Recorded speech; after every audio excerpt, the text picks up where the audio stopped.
ILF clients concerned over switch to councils.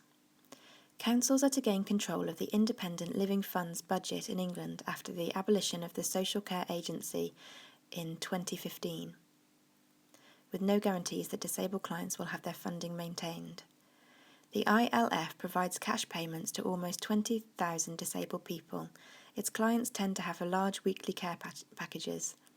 A funding crisis led the ILF to close to new applications in June 2010, and later that year the Department for Work and Pensions said that it would be abolished in 2015. The DWP will protect existing care packages until April 2015, but not beyond. We are particularly concerned that any reallocation of ILF funding to local authorities could lead to disabled people not receiving the same level of support, said Neil Coyle, Director of Policy at Disability Rights UK. He also raised concerns about how the ILF budget in England would be distributed to councils, given that take-up is much higher in some areas than others. Justifying the abolition of ILF, the DWP said running a parallel social care fund to local authorities has led to duplication of functions, unnecessary bureaucracy, and a lack of integration of care around the service user. The DWP rejected ring-fencing the budget on the basis that this would prevent councils using their resources flexibly to meet local needs. Councils strongly opposed ring-fencing in their responses to the consultation. ILF users have their care needs reviewed every 2 years.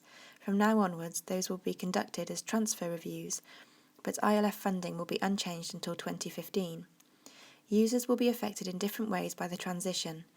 More than 80% who became eligible after 1993 already receive council funding as a condition of their ILF payments and have their needs jointly reviewed.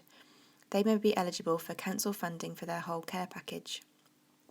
However, some 3,000 ILF users, Group 1, became eligible between 1988 and 1992 when council funding was not a condition of support. Almost half are not recorded as receiving a local authority contribution to their care package. The DWP says this group will find the transition to council funding particularly challenging, and the transition review will be particularly important.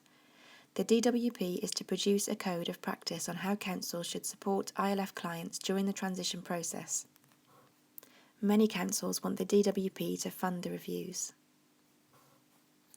Sue Bott, Chief Executive of the National Centre for Independent Living, has raised concerns about transfer of ILF cash to councils. It really makes a difference to local authority budgets how many people with high support needs they have in their area, she says. That can skew budgets and it's not reflected in the funding that goes to local authorities. People with high support needs should either continue to be funded from a national pot, or the funding that goes to the local authorities should reflect the real number of people in that situation. We would be very concerned if the ILF just shuts up shop and all current funding is distributed to local authorities. She fears a repeat of the closure of the original ILF in 1993. 2 new funds were subsequently created, merging in 2007 into Groups 1 and 2. Money was distributed in 1993 to compensate local authorities who were expected to make a contribution, but it wasn't ring-fenced and the vast majority did not go to disabled people, she said. This has been taken from Community Care from December 2012.